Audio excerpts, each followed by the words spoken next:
Welcome to Creators Blueprint. Welcome to the Creators Blueprint, where we talk about unnecessary stuff and design. I am joined with the bests.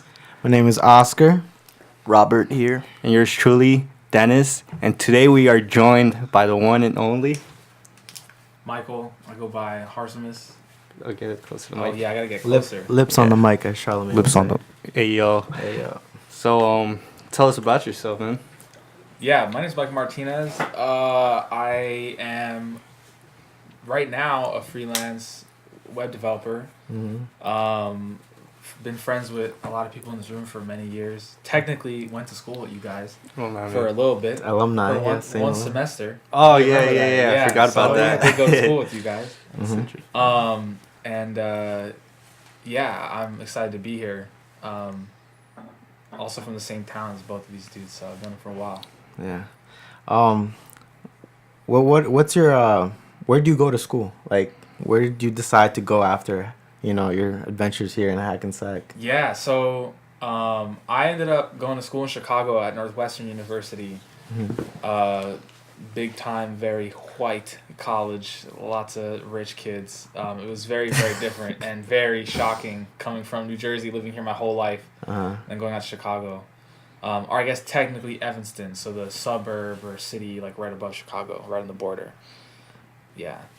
And going to Chicago, you weren't like a little scared about what you heard from here, like what we used to hear about, like Chief Keef and his gangs out there, or like even just like the shootings that happen all the time. You weren't fazed by that? I feel like I heard about that stuff like after I had already decided to go there, and I had taken the opportunity. They like flew me out right before I accepted like the offer or whatever to go there. And when I pulled up, it was very, the parts of this, the city that I went to was just basically like the Manhattan. Like I was in the Times Square of Chicago. I met a bunch of people that lived in the city, different parts of the city. In my early days there, I met people that came from the west side or the south side, and I didn't really know much about it until I started to learn about it, and my friends introduced me to the music and all the breakdown of like the different neighborhoods and stuff like that. But throughout my entire time there, I had never brushed up against any of that stuff up until like literally months before I came back here. It was when I moved into the city was when I started seeing that some of this is a reality. But it was happening in a neighborhood on the north side that normally stuff doesn't happen in, which we can get into. But it normally it's not in. It's only in residential neighborhoods where people, like, if you don't live there, you're not going to end up going there. Yeah, just like any other place. Yeah, it's true. I feel like you just have to go. Like one of my friends who went to high school with Rob and I, he was contemplating like, oh, should I try to find a job in New York? Should I move? My family's thinking of moving to California, and I just told him, like, if you have the opportunity to go to California, just go, because getting that opportunity to leave, to see other places, is worth whatever risk you take of going there, maybe not having a full network or full friends, or knowing where the grocery store is, or all those very basic needs that you need to just sort of live. It's definitely worth the risk because it will open your eyes to so much more. And I feel like when I was in high school, I wanted to go to California. Like that was the number one place. I wanted to go to school there. I wanted to move out there. And that definitely changed moving into the later years of high school. But when I got to Chicago, I realized that I didn't appreciate this area where we come from. And, this area of the country definitely has a lot of things that we take for granted. That, to be honest, that we wouldn't even realize are things that we have out here in terms of like diversity or education, access. Yeah, when I usually travel to somewhere else, it seems like a very, like when I went to Las Vegas the other day, it seemed like a very still town other than the Strip. Like there's nothing else to do, and the closest thing you have is the Grand Canyon, which is like 4 hours away, or LA, which is another 4 hours away. So like there is nothing else to do. But over here in Jersey, we have New York, and then we have, like, if you want to go up to the mountains, you could just chill over there, and you have a lot of connections. Yeah, you're close to like There's, Philadelphia, Boston, all those Yeah, other it's like- towns. So yeah, I get where you're coming from when you say that we take everything for granted over here.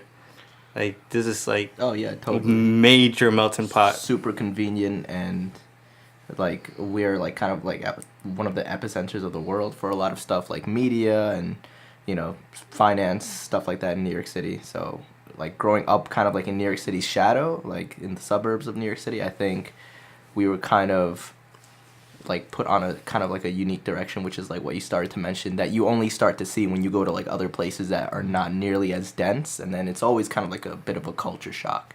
Even if you just go like to like down even mid Jersey or just like South Jersey or PA, like once you start driving out to there, once you start leaving the suburbs of New York City, it's like a totally different world. The density is the key word there. Yeah, Because absolutely.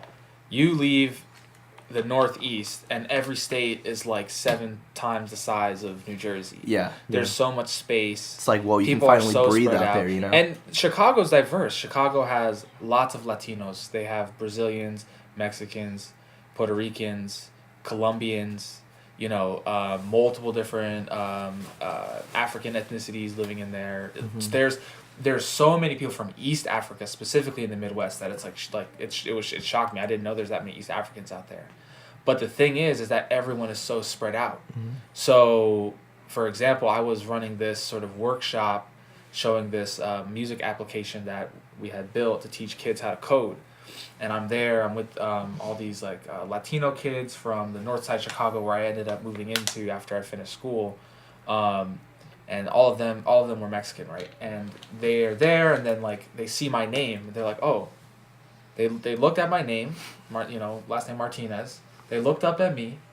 They looked at my name again, and they were like, Are you Latino? And I'm like, yes. It's like, are you Puerto Rican? And I was like, yes. And there's a bunch of Puerto Rican people in Chicago. They're just in a neighborhood that's not near the Mexican neighborhood. So these kids, they know the Puerto Ricans are in the neighborhood in Chicago, but they don't ever interact with any of these kids because they don't go to the same schools. Usually don't go to the same high schools, even though you can go to these aggregate high schools and stuff like that.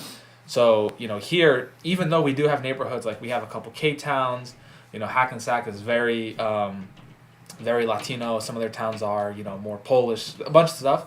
We're so close that you can't go living in this area without running into someone of a different ethnicity at all. It's impossible. It's impossible. It's Yeah, impossible. yeah. Absolutely. So we grow up our entire lives having these constant interaction with different cultures and ethnicities and religions that we're just so used to it, and that's just the normal thing. And then when I went to Chicago and I met people that when I went to Chicago, they didn't know I was Latino. When I'm here, people come up to me speaking Spanish all the time, right? When I'm in Chicago, no one spoke Spanish to me ever. No one assumed that I was Latino at all. So And it was interesting. because they just don't see Puerto Rican people unless you live in that area. And it's just one area of Chicago. It's big, but people don't go there. And like we said, there's definitely there's designated areas where people want to be and don't want to be depending on whether they know the neighborhood or not, and that does exist. So it definitely kept people from coming in and out, learning from other people's cultures and stuff like that. You think going to Chicago changed a lot of your mindset I definitely think from so, the beginning? yeah. I would have been different if I would have stayed here. I would be a different person, for sure.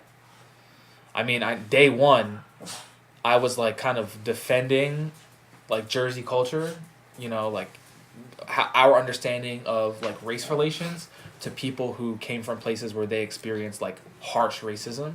And I had no idea. Someone says, "Oh, this person's racist," and I assume that they probably made some type of joke, or they said something dumb, or they thought something bad about someone. But these are people that are experiencing real infractions upon their safety based off of their ability race. to live. Yeah, basically. yeah. People coming from the South, coming from Chicago, coming from the Midwest, the West. My roommate was from deep South Florida, right where all of the rappers are coming from, Broward County. Oh. And so, Oh, yeah. we've learned all of the craziness that comes out of Broward County from all these different rappers that have come up in the past few years. And he echoed all that stuff, right? And that he, went to school where he interacted with, you know, white folks that grew up on, you know, the like in the bayous and stuff like that. Oh, yeah. Right, like right in the Everglades. So they, you know, definitely didn't have the greatest outlook on white people, on black people at all. So Right. he dealt with a lot of bullshit, like growing up, that we would literally never have to deal with. Right. So just learning that and like having to like check my privilege and be like, oh damn, I was lucky that I got to be in this situation, and then learn how to just let people have that, or if they have assumptions about people, or if they're like worried about interacting with certain types of people, then I get that. And then I learned that I was also around a bunch of dumb, you know, white kids that never had been around people of color, and they had no idea how to act. You know, we were throwing Halloween parties and people were coming up in blackface, and we were just Wow. Wow. So legit, That's like all the stuff crazy. you see on the news, like I've seen, like, you know, dumbass Trump supporters, like all this crazy dumb. So you yourself experienced this type of shit. Yeah, there's some dude try to pull up, like, dressed up like Lil Wayne. He put tinfoil in his mouth. He got fake dreads. It's funny to Like, him, but- yeah. Jesus And we Christ. we ran him out of our party as soon as we saw him. And like, it's bad. People are really dumb. They do this, and do they legitimately?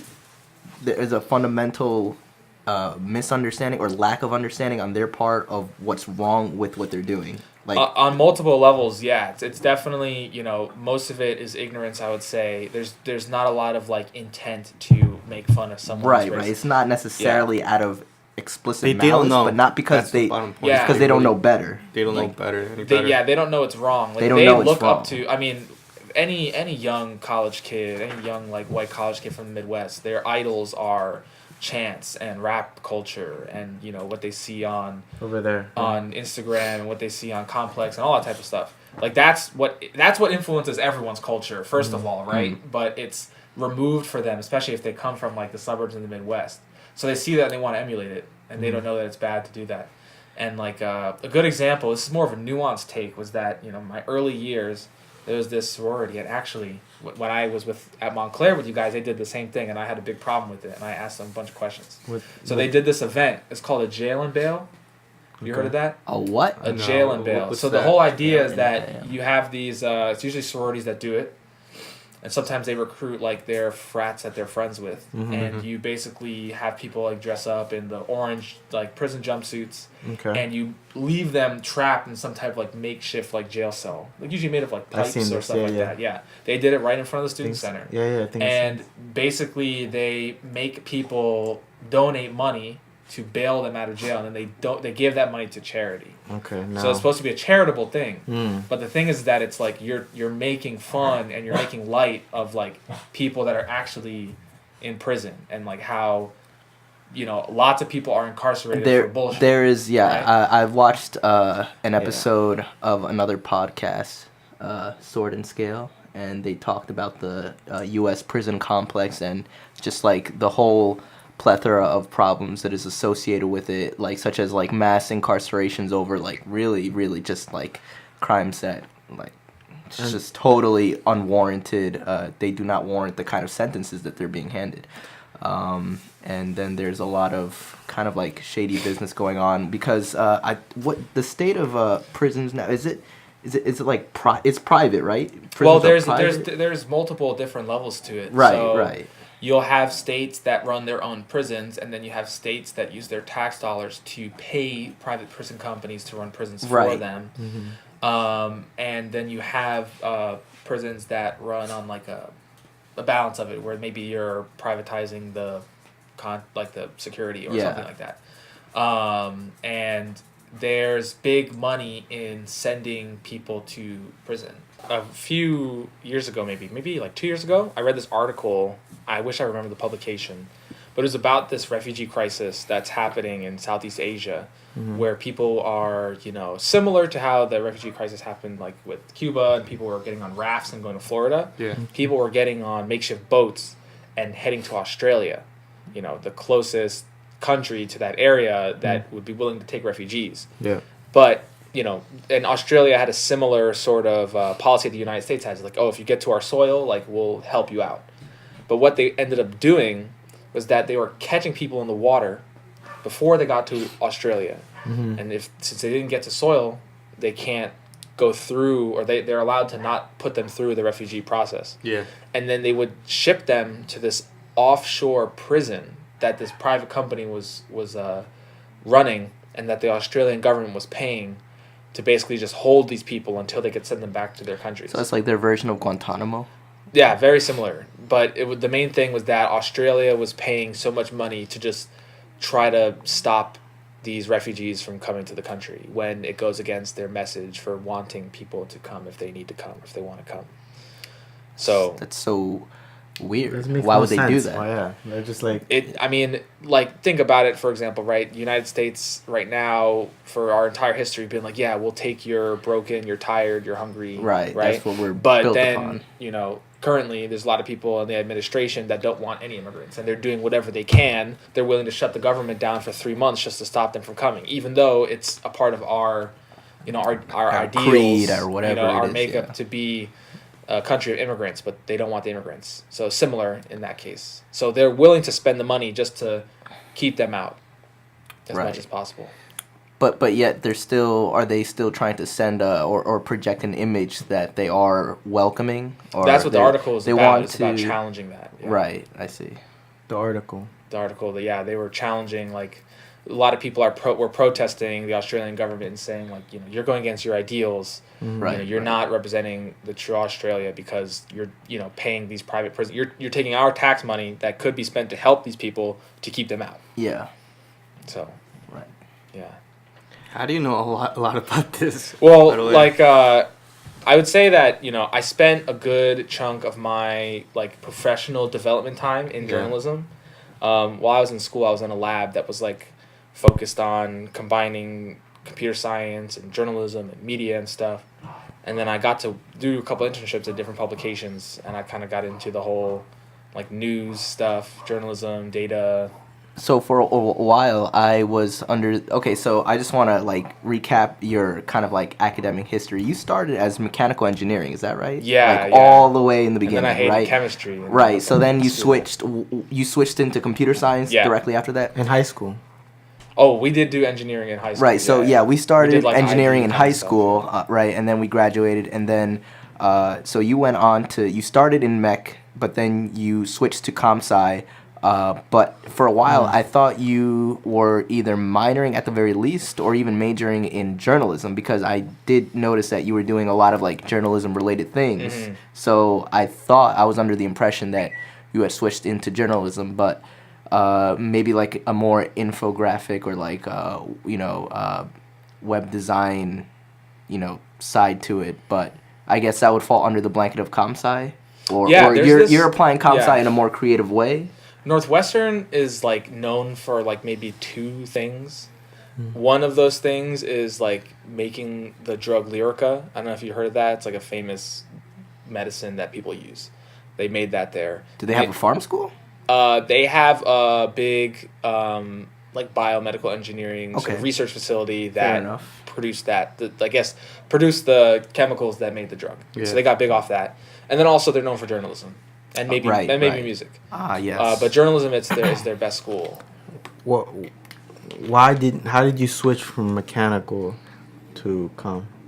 Well, Like why and like how? Yeah. Like, where I did that mean, come from? I'm a big fan of the podcast. Thank you for Okay. having me on. And I've been No listening problem. to the past few First episodes, guest. and previous episode, Mm. you all talked a lot about industrial design, and at Northwestern, when I was taking mechanical engineering courses, all I wanted to do was industrial design. You start off for any engineer at Northwestern, taking a design class for 2 quarters, so yeah, like 2/3 of the year, with you're partnered up with different students, and you have a real life client, and you design something to help this client. The first client that we had, and most people's first client, is some type of disabled person, and they want to do something. So you design some type of tool, some type of device to help them do something, and then the second one can sort of be anything. And it was the second project that really sort of pushed me towards thinking about design, thinking about tech in a way,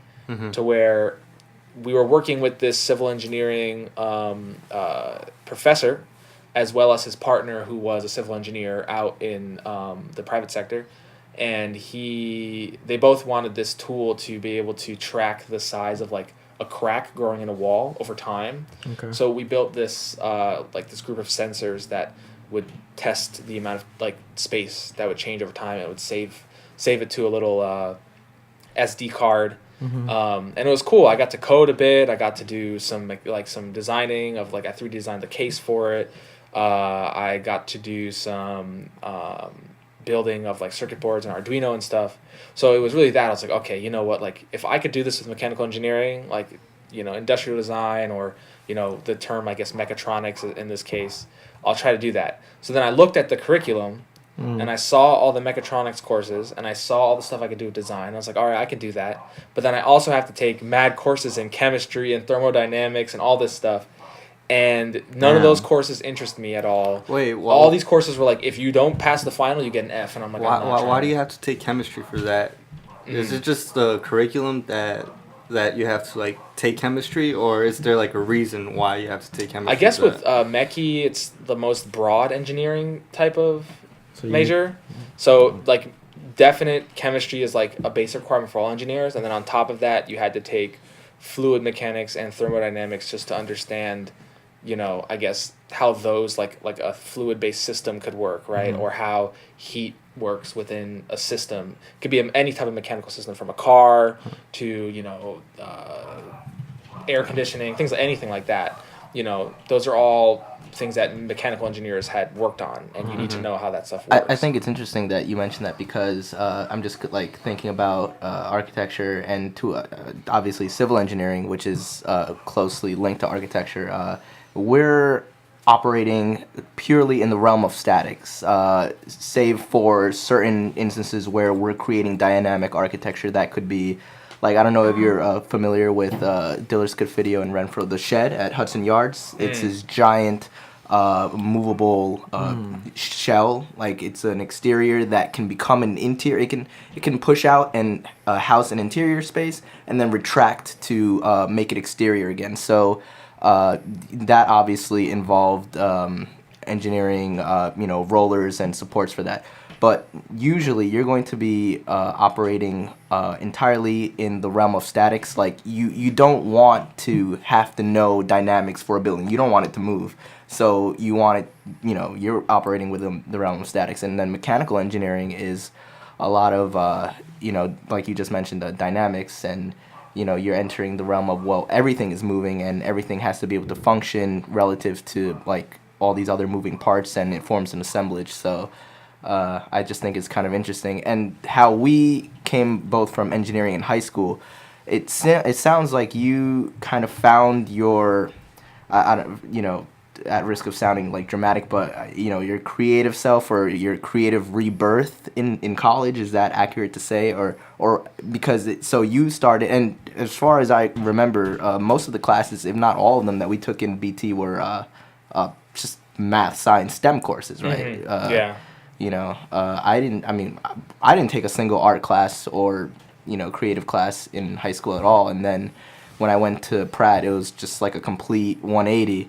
And it kind of seems like you went through a similar path, you kind of converted into a more creative-minded person, or how did you have a creative sense in high school, or when did that kind of become fully cemented for you?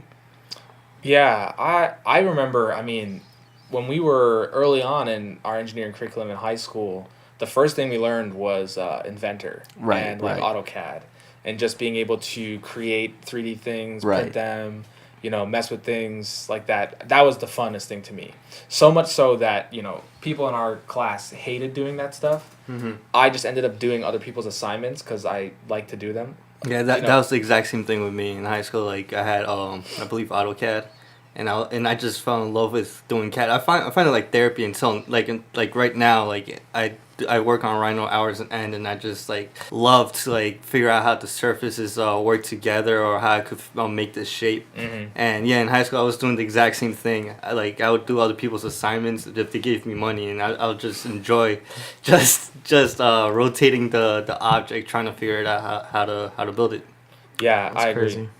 And since then, I was I enjoy this the most. And then we did 2 years straight of learning AutoCAD. learning Inventor, doing that type BT. of stuff at BT. Then we did some stuff in like statics in trusses and bridges. Then we did 1 year of electrical engineering, and I thought that was really cool. Again, like I just did other people's work, and like I got super into it. And then the last year again was like a solo project, and it involved like whatever you want to do. But I guess with that, and then also playing Minecraft in high school, I definitely had this like idea of like I enjoy being in this 3D space. Yes. Being able to build and model things. Right. And Minecraft, if you haven't played it, is perfect for that. You're kind of set up in this 3D grid system because everything's a block. Yeah. But I think it's perfect, and you can get super creative because within Minecraft itself is this entire programming system. I've seen people build computers in Minecraft.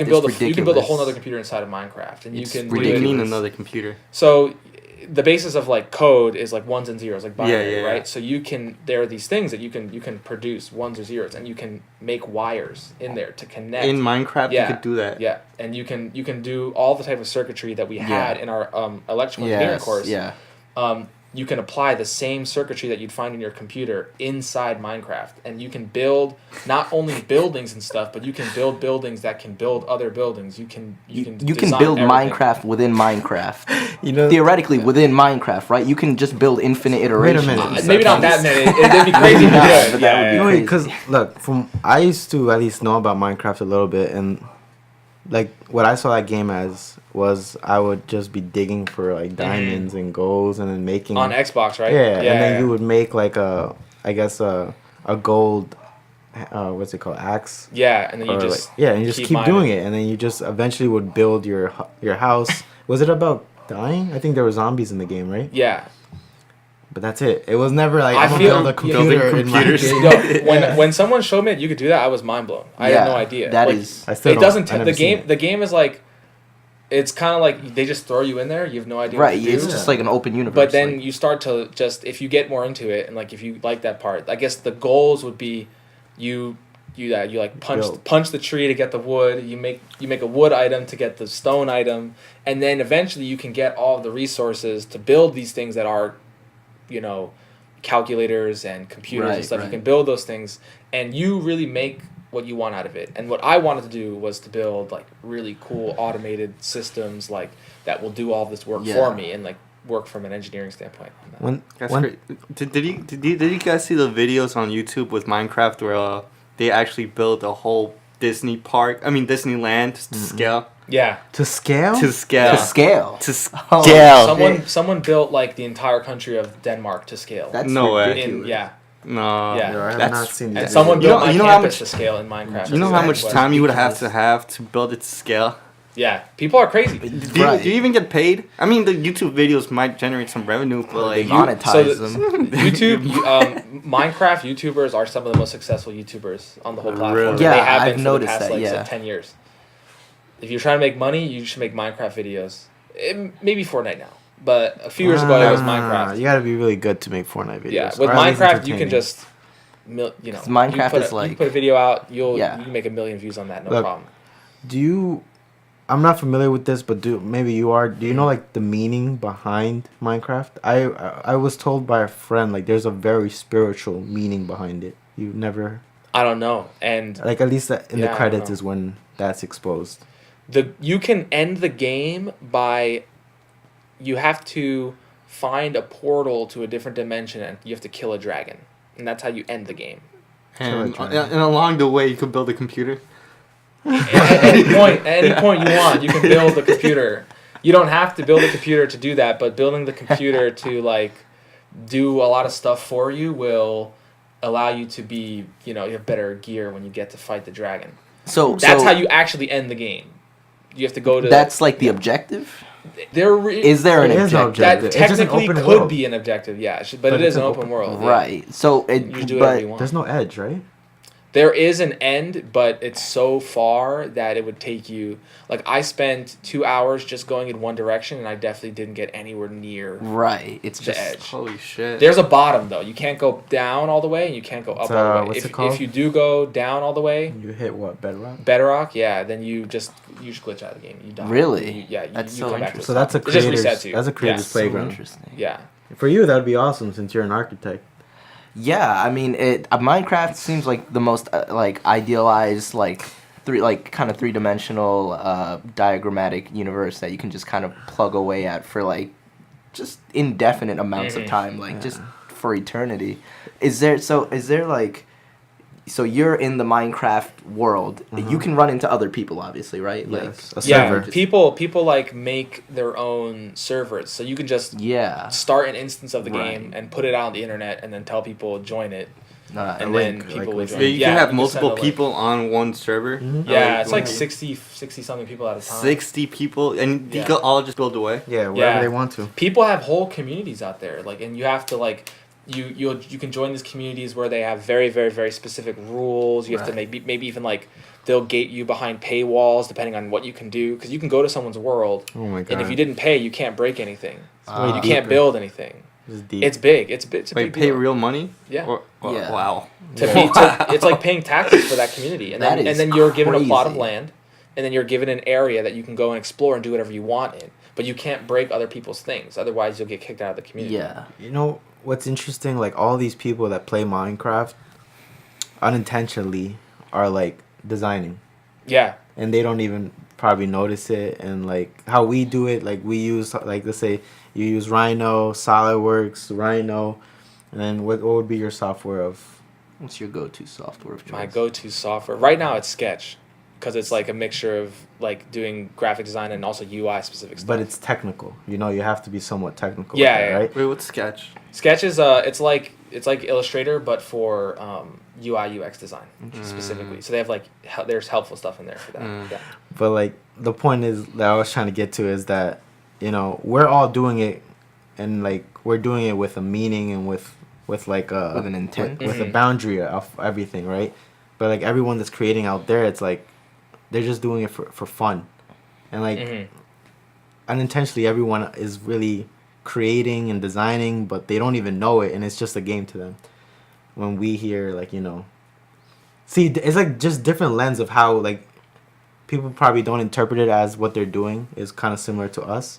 So Yeah. it's interesting to see that type of I have a question. So is Minecraft so there's a top and bottom. Is there like a left, right, you know, are there lateral boundaries? Yeah, like there is, but you'll never get there. Yeah, it's Right. far, So like you said. so how Yeah. can they how were they able to accomplish that? Like So you know, there are multiple games out there that procedurally generate themselves now with Okay. like technology now and I know putting there it on was a modern there system. was there was No a Man's recent- Sky is the most yeah, that recent there, one. yeah. So that's about like universe exploration. Yes, and it yeah, just that one- that was the one I was procedurally thinking generates of. random planets that are completely different from each other with Oh. random aliens that exist there. They all look different, and the farther you go, the more it'll generate new worlds. And you Wait, can what is infinitely sorry, explore. what's the game called? No Man's Sky. And that's on what systems? I think it's on all systems. So you computer. just go to Store You can- You Yeah, get in yeah, your that's the spaceship. one, yeah. You just fly to a planet. Yeah, land. yeah, You have to like Different land it. Make planets. sure you don't like crash, and then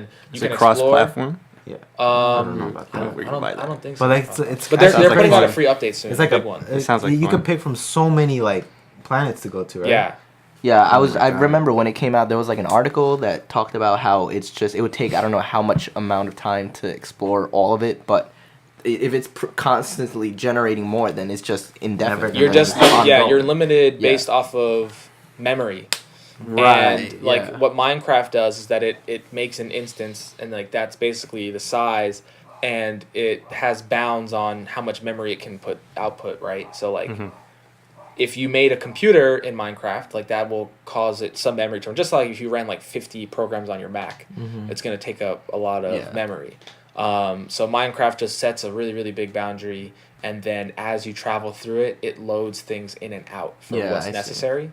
So that's how it allows it to be so big without it taking. And it was also written in Java, which I don't know how much you guys know about like different programming languages, but that is not a language that you use to build games. And the creator built it by himself in an inefficient language, and made that game. That's crazy. Why would he do that?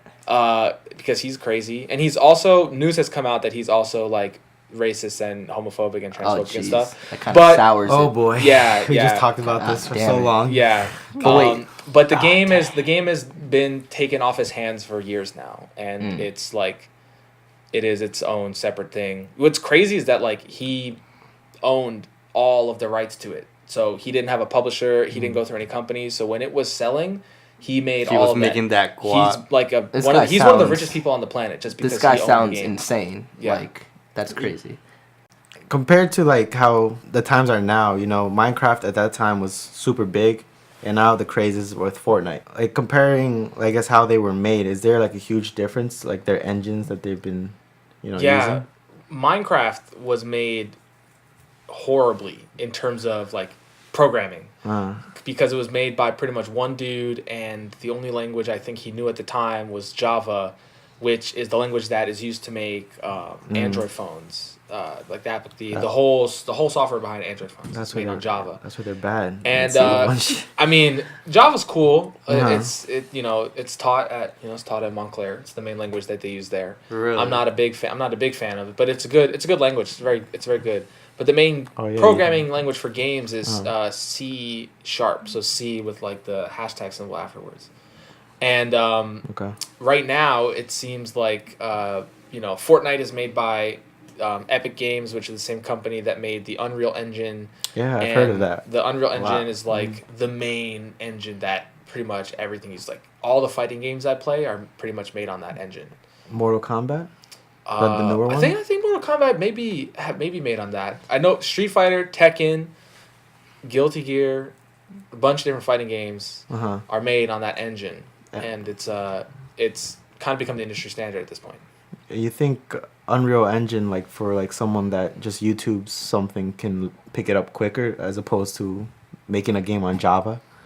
Or Definitely, because I guess the way that most people would make games is similarly to how like a lot of people would sort of approach something in like going into CAD, right? It's like if you wanted to draw something in 3D, if you wanted to 3D model something, I could go into raw code and program those shapes and everything and how the surfaces That's interact, insane. right? Yeah. Or you could go into a nice, friendly, program like Inventor or Rhino, and then use the interface and the tools to help you do that. That is And- the code itself, isn't it? Or Yeah, that's coded. Yeah, all of Yeah. that is programmed. Right. So similarly with programming a game, no one's really gonna want to go in and use something that is just the raw code interacting with your like image files or your 3D model files. You want to use an interface, and the Yeah. most common interface is Unity. And there's a bunch of other things. The most experience I've had has been more so in the raw code of making games, because I mostly do web development, so I don't know much C or C#, C++. So I've like messed around with making games in they're really good JavaScript engines, but you can make like little web games like Flappy Bird for Right, a web right. page Sells real so quick. much, man. And they sell. So Sells a lot of they're money. super simple, and Exactly. I can use really rudimentary applications to do it. But if you really want to do it quick, if you want to do it at the scale of like a Fortnite, you're going to be using this software that is Yeah. designed to make games. It's going to help you say, here's the game, here's the world, here's like the players, or here's like the characters. Now, when the person does this, the action does this, so I don't have to code that every single time. And you want to limit the amount of like raw code you want to do for every single interaction, because it's just easier that way. Yeah, that makes sense. So, you're saying that like when you coded games, you would just be doing it by numbers. Yeah, so like an example of a game, I guess in any game, it's kind of built upon the idea of running Yeah. different checks, right? So you want to, like, if you have Mario, Yeah. you want to load you want to load Mario into the screen, you want to load the Goombas into the screen, you want to load the platform into the screen. So that's one function that's going to say, hey, get all this stuff and put it on the screen. Then the next thing is going to say, all right, now we need to set everything up. We want to start the stuff. And then you write a function that basically checks for, like you press the right button, move Mario right. Oh, you press A, make Mario jump. And how much code is there for that just little function? For those three things, with the stuff that I've worked in, specifically Phaser.js, if you guys are interested in doing HTML5 games, that doesn't take much code, to be honest. Like, I worked through a whole sort of tutorial, and I made a little... They provided me with all the assets, like the little character and the little star icons to collect instead of coins. And the first tutorial sort of makes you make a game where you control the character on the screen, use your arrow buttons and the space bar to jump. You can collect all the different stars and stuff. That only took me a couple hours. And I was like reading the whole entire sort of like article online about how to do this, and then going in and coding it and then changing it. So it's nothing too crazy. Super simple games like Pokemon, for example, was written in assembly, which is like if you were trying to speak to someone only with sounds and not actually words, and try to communicate stuff like and to them. It's like it's such an abstraction that The first Pokemon? first Pokemon game was made with the coding language assembly. And if anyone knows anything about programming, like that is just, it's like trying It's to run like a super marathon rudimentary, with like 50-pound weights tied to each of your ankles. So all these Wow. characters were made from coding. Yeah, and Not even like I don't even know You how know to what I understand heard? how to even make a character off a number. Like, how do you even see the finished product? Do you have to like enter it and then like enter the code and then So, you'll see the character? Or So you're saying for the first Pokemon, they actually coded every single image. yeah. So I would say that for Or- a lot of stuff, I think it may depend, because the main problem back in the day was that you had to fit everything on a little game cartridge Yeah, yeah. Okay. that had a really, really tiny amount of memory. Mm. Like, So yeah. that's why the sounds on the games, like all the Pokemon It's like- sounds sound the same. They're just random like garbled bits. noise. Yeah. Yeah. Because there isn't enough space to put any music. Yeah. So if you go through all of the old games, you'll see that the music quality sounds better. Like play the first Pokemon, it's like it's cool, sounds good, but there's only like maybe three. Like there's limited range of sound you can hear. Yeah. By the time you get to like the third Pokemon, you start hearing bass and Well, like yeah. drums Yeah, and different yeah, stuff, yeah, and it's like really improving because the memory improved and the output improved. You know what I heard? That in the first Pokemon, there was like a team of 4 or 6 Yes. people, Yeah, it's like four dudes. and they had like an year to accomplish the whole game.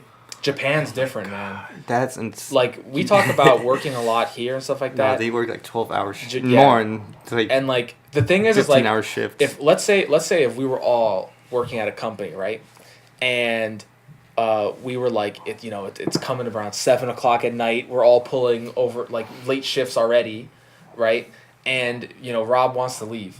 Rob's gonna feel bad about wanting to leave because he's gonna be the Bitch-ass Rob. first one to leave. So if no he one leaves. So no, hey, he's like, hey, I don't want to. I don't want to be the first one to leave, so I'm not gonna leave. But then if he- I don't- yeah. So everyone's like, "Oh, I'm not gonna be the first Yeah, one." Well, yeah. I'm not. So gonna be- there's this, but there's a difference, I think, in it. It's like more of a common culture. The guy who made Smash Bros. He came out saying that when he was making Smash Bros. This is the most recent one, Smash Bros. Ultimate, right? The guy's name's Masahiro Sakurai. So he said that while he was making Smash Bros., he got so sick that he had to put an IV into himself in order just to like be healthy. And he stayed at the office. When he would get lightheaded and almost pass out, he would just take a little break, put the IV in at the office, go back to work. That's I hardcore. don't as get fuck. why they have such That is- tight took- deadlines. No, it's some of it is a lot of it is self-imposed. He didn't take a single day off, no holidays. He was given it. He could have. He didn't do it though. And I'm guessing he worked weekends and all that. Weekends, Oh my Like holidays, don't everything. get me wrong. That's Like Super fuck- that Smash is Bros is intense. like Love a for it, great man. game, but like it's technically the same thing as the previous one with more characters. Yeah, it's like and there's the an same there's as an the first one, improved right? there's like they built probably a slightly new engine. And then they upped the graphics, and then they added characters and stuff. There's a lot. I wish I understood more of like the stuff that he was doing, but yeah, That's Yeah, what he like did. I really don't get it because it's like almost identical to the last game with more characters, but I don't know why he would stress over it. He had like 4 years to make the game. I think it's like it's this passion for what you make, and it's like there may be a representation of like I made this is me, right? So I need to put myself into the product that is representing me. This is my passion. I think that speaks a lot to just the sheer extent of contributions that Japan has made to like the technological kind of realm that we live in. But I think that is kind of one of the big reasons why there's like a mental health epidemic going on in Japan, or is that part of the issue? Like, I've seen pictures where they have like nets around the buildings, like, so just in case they commit suicide. Like people but they're driven to the point where they commit suicide and go on top of the roofs. So there's buildings with nets around the even the also buildings. that I've heard that there are people like in cafes or just that they work for so long without taking a break that they collapse and they die. Like I've heard multiple anecdotes of this, or just stories or incidents, whatever, that of people talking about this, how it's I guess it's ingrained in the culture, or you know what I mean? Like it's just they work themselves literally to death in certain cases, and I think it's kind of okay. At one side, just sheer admiration and respect for that, just their sheer amount of work that work ethic. But on the other side, also there's a very dark aspect to it, the kind of sacrifices that they make, sometimes literally their lives. I mean, what do you think about that? I would say that, most countries on the planet are bad at mental health issues, right? It's stigmatized in pretty much everywhere, right?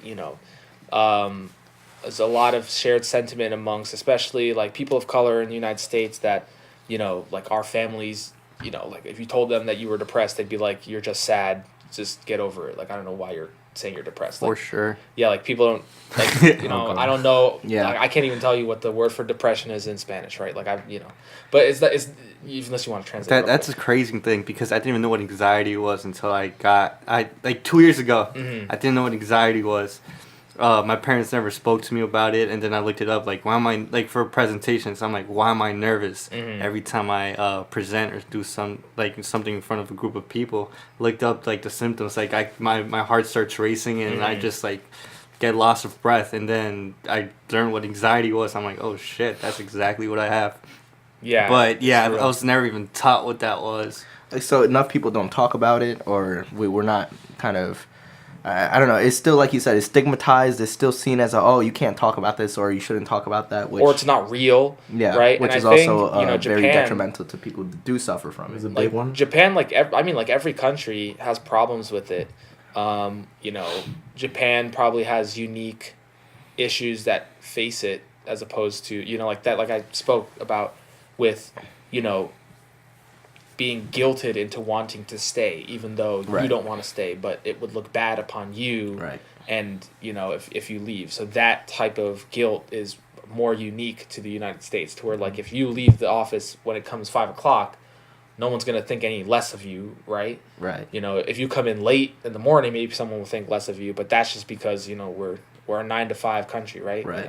In Europe, you have siesta, right? So you take a big break in between work during the day, and maybe the days end early. So it's really country by country, the cultures that have been ingrained in those countries that kind of influence how people view certain things and certain work practices. In China, you actually take a nap. Really? Midday. Yeah, I heard if you take a nap, that's like a good sign towards the company, like you're actually working So hard or interesting. something like that.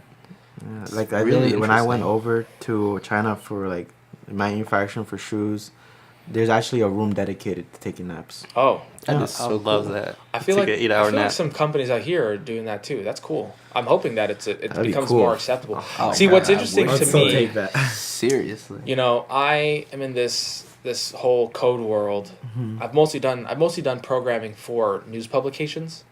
So I've worked at the Chicago Tribune, very old publication, not doing too well right now financially, as most like traditional newspapers are. Right. So it was like a regular office space, and actually there's a lot of open space because they were laying a bunch of people off. But then I worked at a new publication as an intern called Vox, Vox Media. It's like they run Eater, The Verge, Polygon, all different publications, and they're kind of in this new space of like a startup-y type. They were I don't think yes. I think at the time they weren't public yet. They may be public now.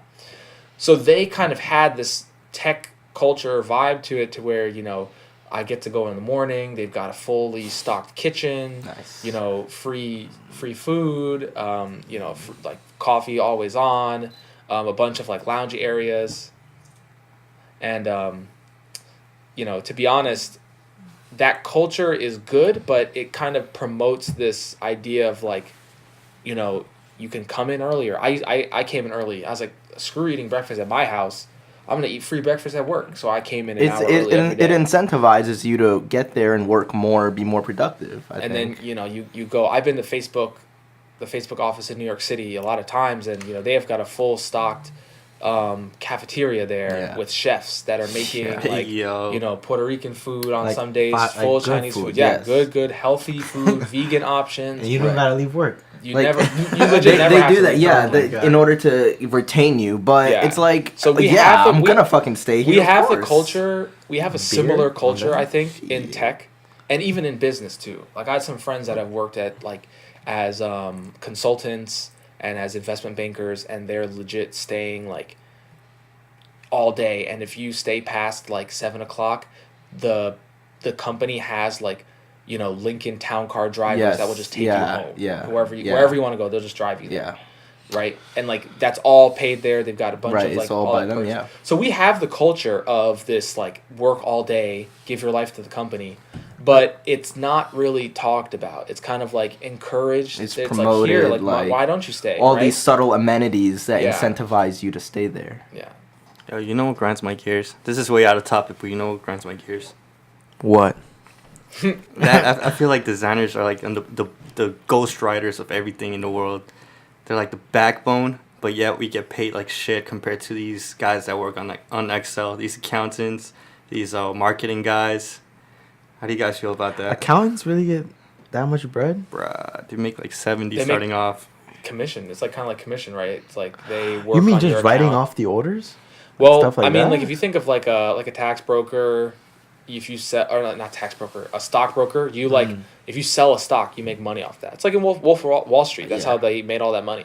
All those And damn then like penny accountants manage people's like portfolios of money, and then they get paid a fee to manage it, and like, you know, it's kind of like a It's like basically the sales rep. For me. similar. But I do, you know, I They do make think bonus, this yeah. this kind of reminds me of the conversation you guys had in your last episode about talking about buildings and architecture versus like ID and how Yeah. buildings are like, no one thinks of a building in terms of design, like it's just a building. You know, I feel like most people do not understand what design is, and specifically with buildings and like architecture, you know, when I'm someone about to go in. when someone makes a design for a shoe, right? Yeah. You know, all that happens is that someone draws the shoe, they make the model, Yeah. and they send that to a factory, usually in China, some Uh-huh. other places, you know, to make that product, and then it gets shipped to the person. No one has ever seen a shoe be constructed unless you've watched like a YouTube video about shoes being constructed, and only people that care about design do that. Yeah. So no one has any concept of like how a shoe is made. So there's no sort of real sense of like what it would take for a designer to make that. For a building, it's even worse because when someone sees a building being made, they just see construction workers making it. And usually when they see construction workers making it, it's either that they're working or they're just not working at all. So you're even further abstracted from the idea that there was someone that came and, you know, put their artistic vision into this whole thing. Even before the whole thing. Even before the whole thing. So Yeah. it you know, I do think that design in and of itself It's your time, is there's this level of like there's a huge misunderstanding Yeah. for what it is. And there's also, and this is past I think what Rob's probably going to go super deep into it, but I also think there's a huge misconception of what design is when it comes to its relation to creativity, because there's an objective science behind all things in design that everyone learns. Rob you is guys went to aching school. to say something. Yeah. You have to learn the Something, objective design, yeah. the science behind designs, right? Like what Hey, can you looks pass me a water? what looks appealing and stuff. And then you can add in your creativity and your twist onto the science, and you use those rules and you break the rules and you change things, right? And there's that misconception. So it's like when people don't understand design, they have nothing. They know nothing about it. And when they do think they understand it, they think that it's something that it's not. And I think that's why, for the most part, designers are undervalued at most places. Most tech companies have a bunch of UI UX designers, but at this point they're kind of run-of-the-mill positions for most companies because people just rehash the same designs, and they're never going to make as much money as a programmer, even though it may take a lot of work to do it. And then if you look at like being a consultant, you're working on like large systems of problems, but so are engineers, so are designers. You're working on like problems as well, but the pay scale and the type of work that you do and what is appreciated is different. Yeah, for sure. So I guess I'll start by saying There I we think go. there's like if you look at any city, anywhere, not even just cities, like literally anywhere, I would say maybe 90 to 95% of buildings are your standard brick and mortar or whatever have you type of buildings, and we've become so accustomed to these types of buildings because a lot of the time that's where most of us have either spent some significant portion of our times. Like how many people do we know that grew up in like apartment buildings that are your standard buildings? I think what starts to, and definitely someone had to design that and someone had to flesh that out, but we have become so, I think this is like this speaks to like the reach that architecture has in people's lives that most people are just not consciously aware of because they take it for granted, like their living space, like that is considered architecture. Where they go to work, where they exist, any place that you exist in your daily life can be considered architecture because it is a built space, it is a design space, even if it doesn't seem like it. I mean, there's plenty of ugly, shitty buildings out there that are like piss poor planning and like just terribly designed, but it's a design nonetheless, I guess. So, someone had to flesh that out. So we exist in architecture, right? And if we are if we're consciously thinking about it, architecture exists within us. If we are actively thinking about it. Now, I think you mentioned this. Not everyone actively thinks about it, or not everyone consciously appreciates it. And I think that's because a lot of us have just become so kind of like desensitized to it.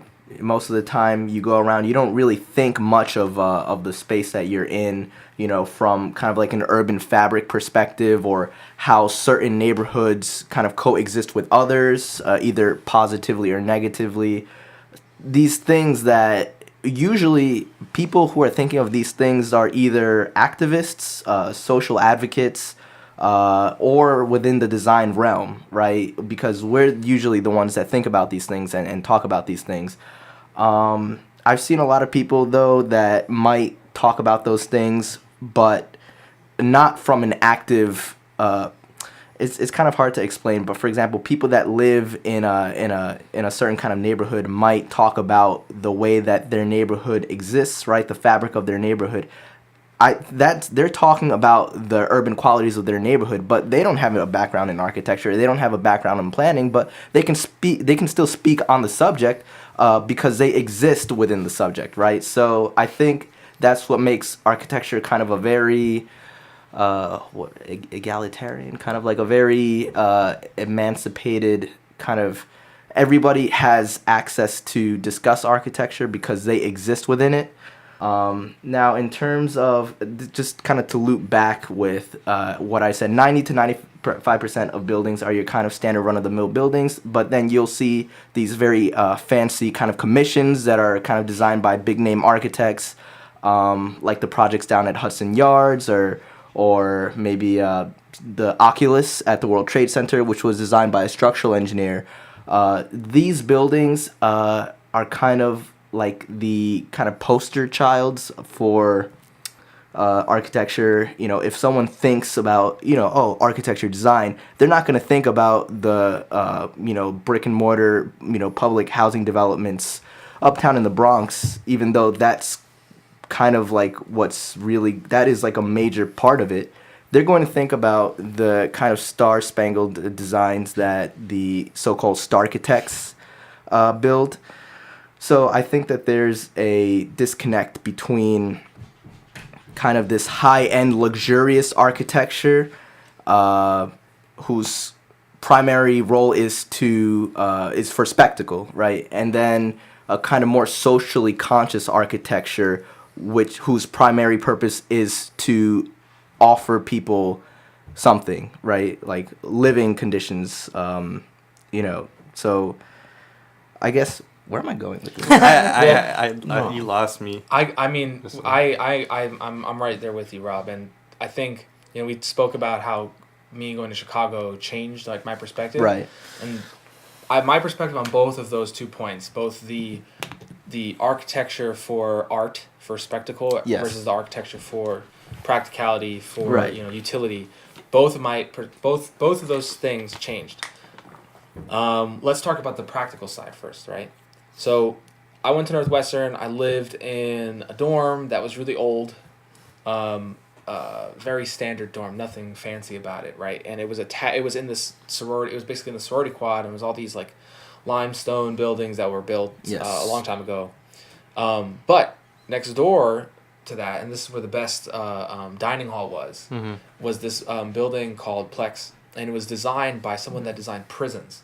And I kid you not, it felt like you were in a prison. So most prisons you see are like kind of circular with how they're built, right? Yes. With like the prison yard being in the middle, or like the seating area. Yeah. If you ever watch shows or you watch like documentaries about prisons, you'll see it. It's like a panopticon, like the idea of constantly being under surveillance from a central focal point. Exactly, and that's exactly how these dorms were built. It's built like a prison designer, and you walked around in a circle, and there were all these rooms that were kind of like built into cell structures with like singular bathrooms because everyone had a single in that room, so in that dorm, so that was the incentive for you to live there.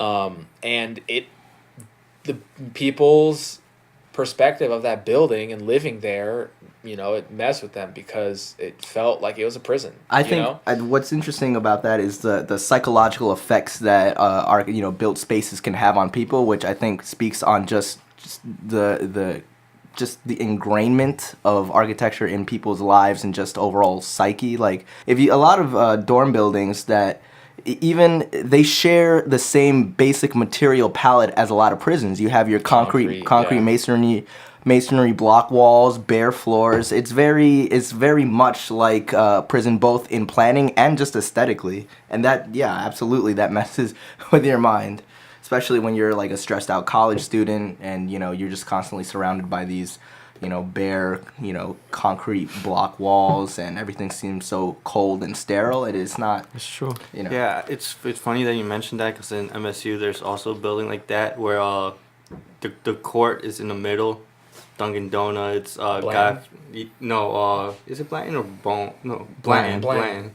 Yeah. And what caught my attention is that the dorms would all face inside rather than outside. Yes, that's exactly, And it just felt like a gel going in there, and I believe 2 dorms share one bathroom in Blanton. I believe so, because I had a tour in there when I was a freshman, and it just seemed like a jail cell. Yeah, it's very much like that. And I don't get why the dorms would be built inside facing into the courtroom rather than outside getting natural lighting. It is, I guess they're just trying to house as many people as possible. It's usually efficiency, Like just for efficiency's sake. Like it has to be that. I would be interested in learning about the architects behind that, because people saw that, this kind of looks like a prison, and they looked it up, and the person that designed it designed prisons. So I would be interested to see. It's like it kind of has the same concept as how the projects were built, just for efficiency and not for the comfort of the people. Mm-hmm. So in terms of social housing, especially in its state today, and because I studied in Brooklyn for 5 years, and in that time period I explored so many different parts of the city, and especially, I mean, yeah, there are housing projects in Manhattan, particularly in the upper portion of Manhattan, and then once you go out into the outer boroughs, you really see them a lot.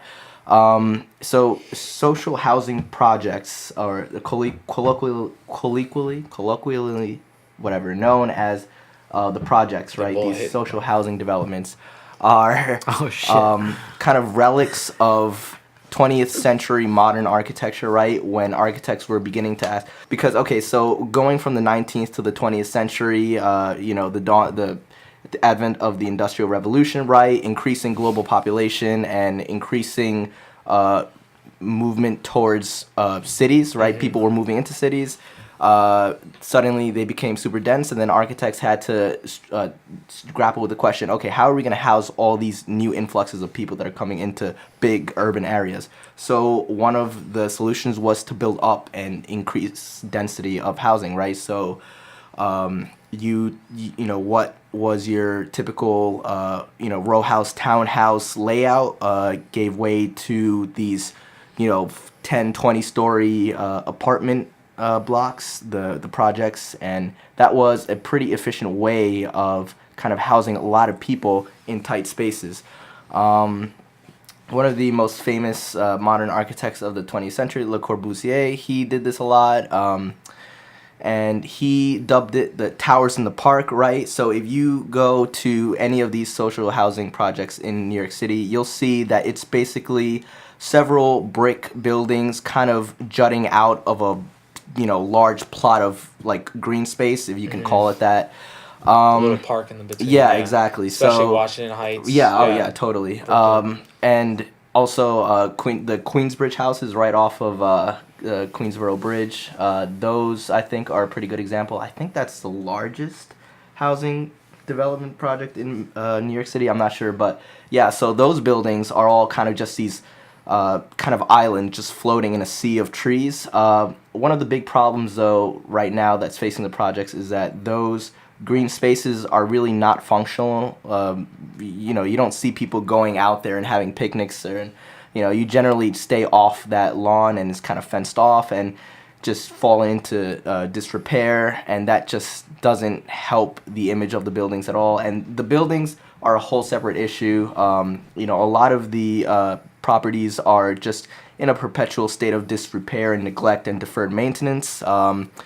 It's a combination of policy, economics, politics, but it's unfortunate because these people are living in these conditions that are just shitty. And so they're seeing that their own government is not willing to care enough to help them. So why should they try and better their self? The people that they are supposed to look to for help are not even going to help them. So why are they going to try and improve the situation? So that's a kind of a big deal, and that's where I kind of start to have problems with all of the recent high-rise developments in New York, particularly in Midtown, because a lot of the money that's getting thrown behind these high-rise residential projects, just to kind of fund these massive skyscrapers that typically lay dormant. People, very rich people around the world will buy properties in these big buildings and it'll just lay vacant. They're just property collectors, and it's just another property for them to add to their resume, but they don't actually live there. So I think it's just kind of I don't know if that just speaks on just fundamental inequality of human nature, or finance. But I think that's a little unfortunate. You have people literally like dying, in conditions of neglect, and then you have these massive skyscrapers that aren't even, inhabited. Literally just standing really empty. Don't care. It's just literally just standing empty. It's a cash grab for them. I mean, and don't get me wrong, some of the buildings look nice. I like some of the buildings, but I mean, is it the most socially responsible thing? No. Do the developers give a fuck? No. So you have to build them higher because the water levels are going to rise and destroy about 30 floors of them. So that's a whole different. You got to build them up higher. That's a whole different. That's just. Yeah. I've heard that there's been some proposals to extend the Manhattan shoreline, kind of build up green space beyond, for example, like the FDR. So right, kind of like fringe a little bit creep a little bit on the East River waterline, just in an attempt to shore up the waterline for the rising sea level that's planned to come in, like, I don't know how. Do you guys know how much it's something how like much that. it's increasing? A couple inches, I think, right? Or am I being like optimistic and it's probably more? Yeah, I wish I knew, but it's definitely. I can't think off the top of my head. I mean, like superstorms like Sandy and stuff, which were if you're once... below sea level, it's going to be constant flooding. Like anytime it rains, it will be constant flooding. So totally. Our areas in Jersey that Definitely. were hit hard with Sandy will definitely be Gone. There's no point in living there. There's a lot, and there's a lot of flatlands in Brooklyn that are gonna be susceptible to that. There's a lot of places in New York City in general that is a lot below level. Water's just gonna infiltrate, and they're just not equipped with the necessary infrastructure. After Hurricane Sandy, the whole New York City subway system went to shit. I mean, it was already shit, but it went to even further shit afterward. And they're still working on fortifications for several of the subway tunnels. So apparently, by 2050, 37% of Lower Manhattan will risk of storm surges. Yeah. 2050? 2050. 2100 sea levels could rise as much as 6 feet. Oh, yeah. 20, what? 2100. 2100. 80 years from now. This is 26 inches. 26 inches? Like 2 feet, too. By when, though? By 2100. That's By 2100. Well, we got different sources. We got different sources. 6 feet's wild. 6 Bro, feet is crazy. wild. So I want to say something, This is a message, because we're getting near the end of the podcast. This is a message for people, right? I was really happy that you guys started doing this podcast. Yeah. Because, Inexperienced. I love, podcasts are my favorite thing. If I could figure out a way to podcast as, my job, I'm going to try to figure that out. I've been relying on this code stuff because it's what I studied. Makes good money. It's fun to do, and you can be creative in it. And it's attached to things like games that I like a lot. It's attached to a lot of different stuff that I find cool. But you guys started the podcast, and I've seen the growth, even amongst, 2.5 episodes, right? I've seen the growth and the improvement, and even being here, I think you guys are more sure of yourselves. Rob's definitely improved on the mic. For sure. Everyone listening to this, the audio quality. Dennis is gonna have a much easier time editing. Oh no, editing this after this because Rob definitely helped out. It's been great, right? yeah. Or are you editing? I edited the video. Okay. Yeah. So I would say that for anyone, right? It's the most important thing is if you want to do something and just do it, right? Take the time, do your research, right? If helping you buying equipment, if buying equipment and buying good equipment motivates you more to do it at a more professional standard, do that. Don't go crazy and spend $3,000 before you record one podcast. But definitely, if you need to spend some, you want to get a better quality mic, do that. There's actually an app out there that a lot of people use to just make a podcast on your iPhone, and people go to this app, record their podcast on the iPhone and upload it there, and other people apparently listen to this stuff. I don't know. I'm not trying to listen to iPhone quality podcasts, but people do it. First podcast. People do it. People do it. Yeah, that was our first podcast. Oh yeah, true. I think when it comes in terms of creativity can be very, very organic. It can strike you without you even realizing. I mean, if I had waited until maybe I decided, okay, I'm going to invest in a camera and I am going to learn how to use it. I don't know when that day would have come, but I started taking photos. Just broke. Yeah, literally. You make do with what you have. You operate within your means until those means change, and then you can, and if you have no means, then you operate within having no means. What does that mean? You use the bare minimum of what you could possibly use. So I only had my phone. I didn't have any kind of camera equipment, and even if I had access to that, I wouldn't have known how to use it, right? So I just started taking photos.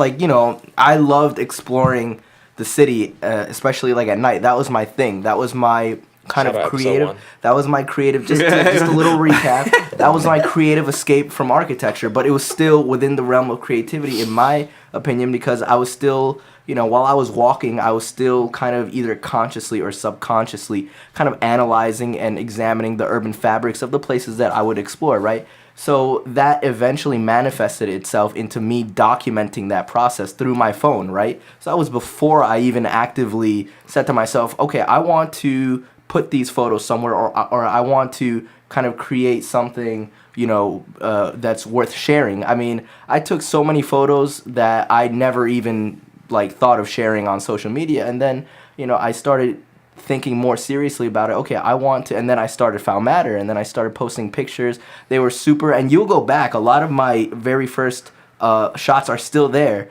You scroll all the way back on my feed, you can see how I started out, and the kind of progression in terms of quality. And when I finally took the leap and got an actual DSLR, I borrowed a friend's camera back in the fall for a little while.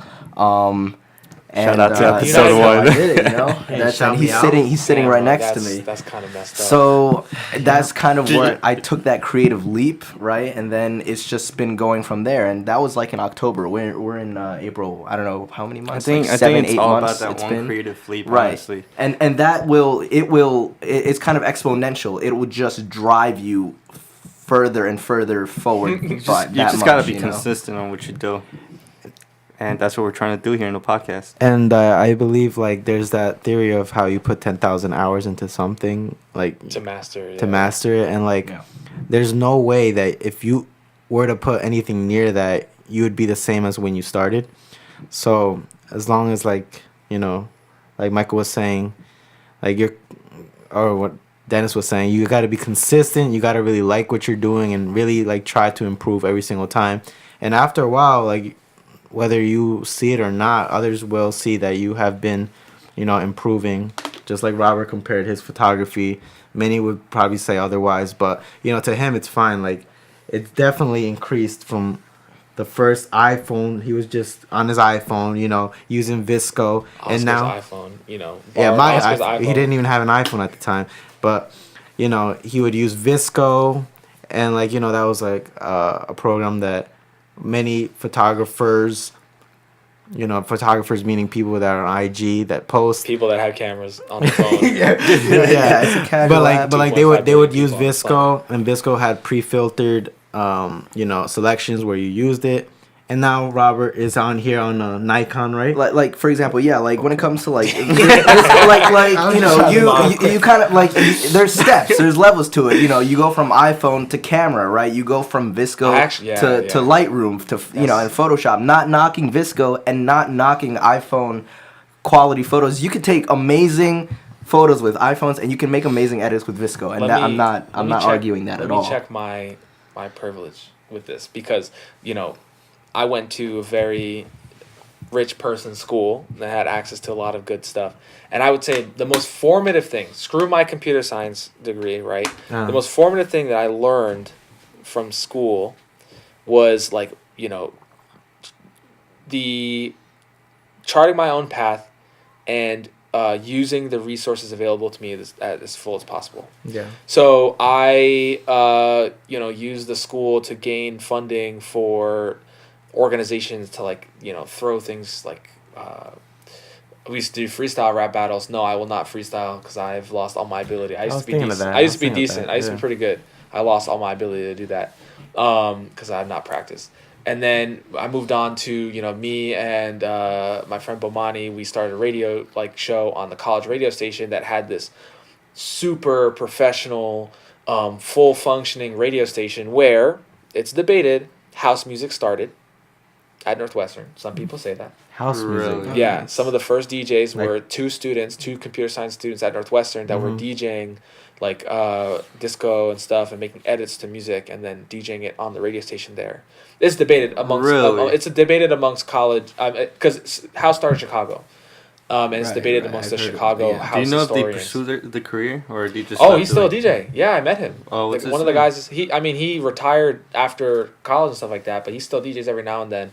I wish I had his name. But House got its name from the Powerhouse, which is a club in Chicago where they played stuff. And then it's debated between it's like people at the Powerhouse and like related to that crew, and then these two students up in Northwestern. And I met them. They're all super cool. They're all like in their 40s and 50s and maybe even like getting close to 60 now. But they're cool people. You know, very very nice. They still DJ. I'm Facebook friends with a couple of them, so That's yeah. nice. But you know, I got access to those studios, and it was just all the super professional equipment that, you know, I used to start to record my beginning podcast, and then we borrowed the DJ equipment to throw parties, to make money to buy our own, and That then would we be so took that dope. we took that money to then, you know, expand our DJing sort of thing. Started like DJing for formals and frat things and stuff. Made so much money. Bought cameras. So you learn how But- to DJ.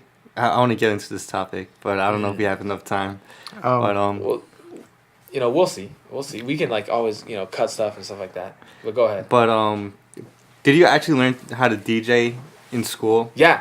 Like in the radio station? My teacher lives in Brooklyn right now, and you know, I still see him all the time. He was 2 years older than me, and you know, the radio station has a huge just history of having really really really good house DJs, not only who are students but also people that like are tour and run like the biggest house club in Chicago and run like Virgil in one of his most recent interviews like shouted out his like childhood, and he went to this one place called Gramophone Records. That's where he like found out he started to DJ, and he like went there to buy records and would DJ on the turntables there. That the person who owns that record label like DJs like he DJ'd after me. Like his time slot was right after my time slot. That is So insane. it was being taught by them and us, me and my friend Bomani, like going in during like in between class to just practice on the equipment, and like, you know, we just Was went it and was it just got vinyl turntables or both? Yeah, like CDJs, vinyl turntables, everything. Yeah. That's crazy. And you know how to actually scratch, So, or you just fade in. I'm music? dance. I do dance music, so I've never learned how to scratch well. Yeah. Scratching is something that there were a couple scratch DJs, but Chicago is a really big house scene, so it was all just So learning how just to fade in and fade out. fade in, fade out, different effects. What was really interesting when you're working with a turntable is that the needle and the vinyl in and of itself, and like the table, are all mechanical. So you can mess with it in a different way that you can mess with like CDJs and digital. So the record sits on a needle, right, and it spins. You can pinch the needle, and it will actually slow the table down. And when you slow the table down, it will slow the sound of the song. But you can warp it in a way, depending on how much pressure you squeeze on the needle, and make different sounds, and you can physically change the stuff there. So there's a lot of different tricks that you could do when you're working with different stuff that allows you to make just house DJing a little bit more fun than just fading in and fading out. But that's how I teach everyone. Just say, hey, fade this in, fade this out. I have a very scientific way of teaching, and I kind of brought in, like, I guess, you know, it was me and Bomani, it was 2 people, and now our squad of like 15 or so like all know how to DJ because we just like got so good at teaching people. I would say the uptake for people is like, I can get you DJing a party in New York in a 4-hour session. Wow. And Wow. You'll be able to handle a party no problem. And how were you able to like start DJing at parties? Like what led you to that? So I started that freestyle rap group, and then we saw the opportunity to throw a party when the new freshmen were there. And then we threw it at this really, really small apartment, this too small apartment. But the marketing was really good. And, you know, everyone in the freshman class showed up when we were sophomores, and they couldn't get in. And we rode off that notoriety of, like, this party was so popular that, like, the line was around the block to And get what was in. the marketing behind it? We just, like, you know, we just utilized Facebook to its maximum. We, you know, really worked really well on the flyer design, and then word of mouth, and, like, telling people, like, oh, yeah, pull up, and just getting people really involved in the process. So it's only between you and your friends, and you just were like, fuck it, let's do a party. Yeah. And then just from there, do yourselves doing we used that flyers. to just, like, oh, the next party happened, like, 2 weeks later, or 3 weeks later, or whatever. and then we have to make sure we go there early because we didn't get in last time. So then people made sure to come, and then it just became such. We had a reputation, and we threw the best parties, and then we started to Jesus Christ. to work with other groups that had access to larger houses, and then they got bigger and bigger and bigger. Yeah, it just grew and then we organically. started to get hired to do other people's parties, as DJs and stuff. And with the radio station also threw parties. The radio station actually was the people that threw the biggest parties before we took that up. And we took it up because we were better at organizing, and we were better at finding locations that weren't going to get busted by the cops. So we kept doing that, and then it just became like we were the kings of the entire campus party scene, and anytime we threw it, we'd be making several thousands of dollars per party. Holy shit. So Is this it's like you're not there anymore? Is it still running? yeah, Is it I mean, still- we do things like we did a party in New York. You guys, We do things in the city in Chicago at like really massive scale. So you guys just started your own business, just throwing parties here and there. Yeah, and we have like that was definitely that was the first, like the way we made money was like we did like one party, and then we there was this health study to donate blood to like see if you had mono or whatever, and like you get charged like you think you made like $60. So everyone in the squad besides me, because I already had mono, like did that blood test and then made like all the money, and they used that money to buy our initial DJ equipment, and then we made even more money off that. That's dope. So literally put doing blood that, into the it. parties funded all of our Dude, yeah. stuff. It bought us all of our music recording equipment, like our mics and all that stuff. Like, and then other people put in their own money to like buy, like if they wanted their own keyboards and stuff. Like one of our friends, like Wait, music recording? You used to record music too? I don't, but we have a mixtape out, and we have Hey, two yo.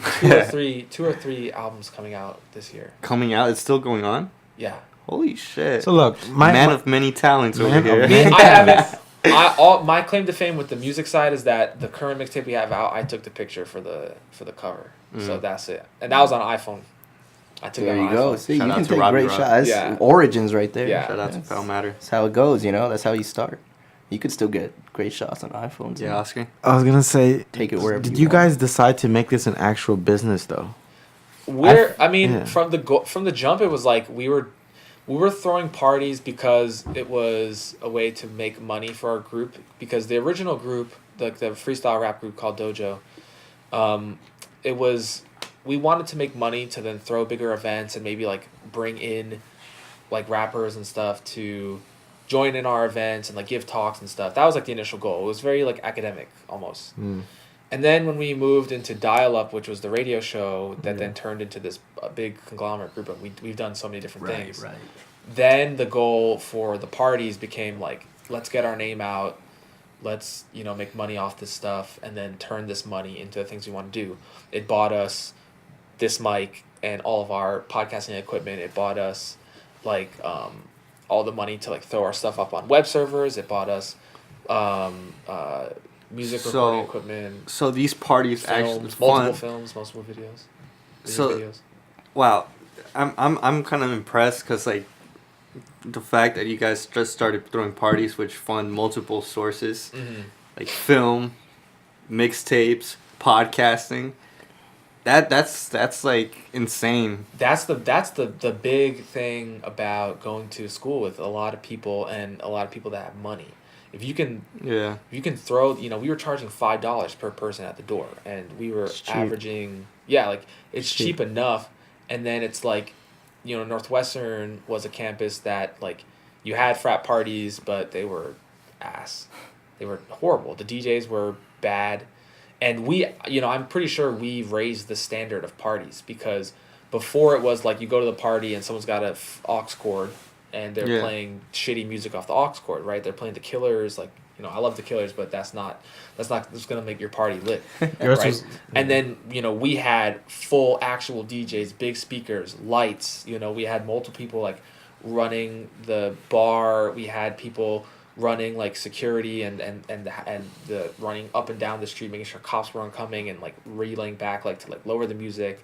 We like made relationships with the police in the area that let them know like, oh, like we're gonna be throwing a party, like we're it's fine, like no one's gonna get hurt, and then they would like chill and like let us do stuff. So we raised it up to the next level, and then after that, then everyone started to have. All the rich kids started to buy like legit like mini stages and like really expensive DJ equipment, and they didn't know how to DJ. They were all trash, but they saw what we were doing and they wanted to do it too. So it raised the standard across the board, across all parties. Everyone started to try to learn how to DJ, and then also DJing became a really big trend, like in the early stages of college, like post, and then the DJs that were doing those parties, they didn't come from the radio station like we did.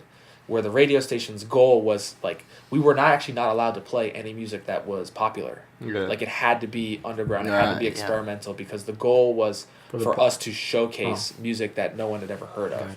So that was the whole point of what we were doing with a lot of stuff. So people were coming to hear new music, to hear like, and then we would mix in some of the popular stuff.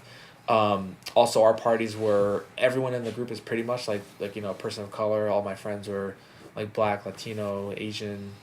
And then a few we had of course it was diverse, so we had a few white people in our group too, but it really was like this is like the parties for people of color.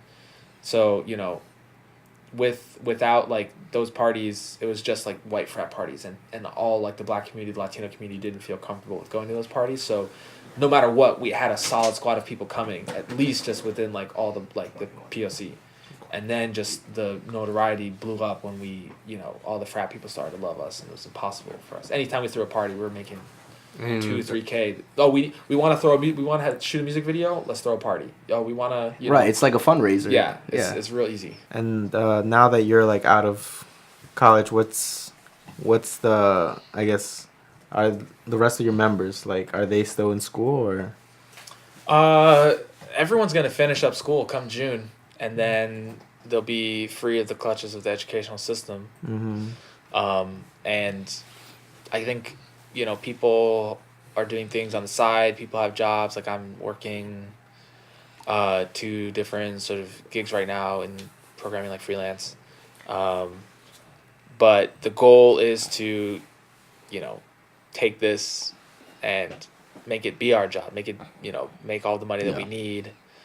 Pay off that student loan debt as soon as possible. That's crazy. Yeah. Yeah. I like that a lot. That I think creative fields or just design is one of the best areas to kind of become multidisciplinary, multifaceted, and have just multiple kind of creative things going on. I mean, like me with like architecture and photography, and I just have like plenty of other ideas that I eventually want to also explore. And I, obviously I have like similar to you guys, I have goals of kind of monetizing my work in photography and being able to really kind of push it that next step to become kind of like an entity onto its own.